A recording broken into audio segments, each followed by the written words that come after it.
بسم اللہ الرحمن الرحیم۔ صحیح بخاری حدیث نمبر 127۔ حضرت علی رضی اللہ تعالیٰ عنہ نے فرمایا، لوگوں کے سامنے ایسی باتیں بیان کرو جنہیں وہ پہچانتے ہیں۔ کیا تم چاہتے ہو کہ اللہ اور اس کے رسول صلی اللہ علیہ وسلم کی تکذیب کی جائے؟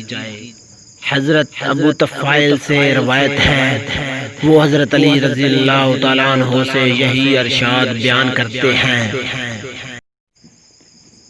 صحیح بخاری حدیث نمبر 128۔ ہم سے اسحاق بن ابراہیم نے بیان کیا، کہا ہم سے معاذ بن ہشام نے بیان کیا، اس نے کہا کہ میرے باپ نے قتادہ کے واسطے سے نقل کیا، وہ انس بن مالک سے روایت کرتے ہیں کہ ایک مرتبہ معاذ بن جبل رسول اللہ صلی اللہ علیہ وسلم کے پیچھے سواری پر سوار تھے۔ آپ صلی اللہ علیہ وسلم نے فرمایا، میں نے عرض کیا حاضر ہوں یا رسول اللہ۔ آپ صلی اللہ علیہ وسلم نے دوبارہ فرمایا، اے معاذ۔ میں نے عرض کیا حاضر ہوں اے اللہ کے رسول۔ آپ صلی اللہ علیہ وسلم نے 12 فرمایا، اے معاذ۔